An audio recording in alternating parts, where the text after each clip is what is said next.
am going to walk you through some tips and tricks on how to give pills to your pet.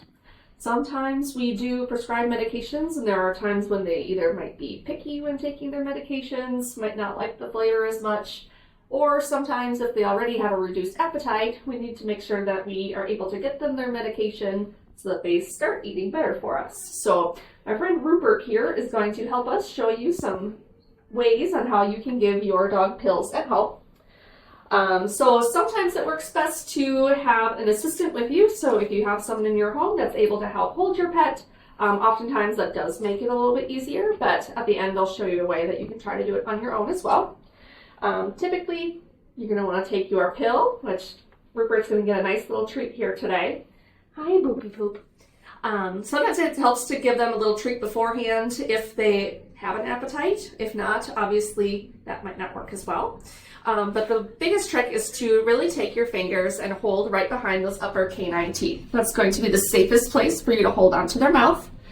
Take your fingers to open the mouth and put it as far back in the mouth as you can. The farther back in the mouth you get it, the better chance there is of them swallowing. Some dogs are stinkers and they'll try to spit it out on you. To avoid this, you can try holding the mouth closed. Sometimes a gentle massage of their throat will encourage them to take a good swallow, or sometimes a little blow on the nose too. Again, if you have a dog that's already eating well, now's a good time to give them a treat that they like. So that's basically the tips on how to give a pill to a doggy if you have a friend to help you.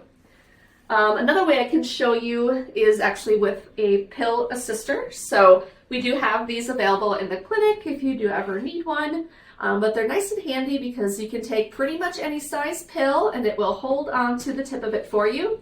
This way you don't have to get your hands nearly as close if they're a little bit feisty, or if you're not quite sure with how far back really to get that pill.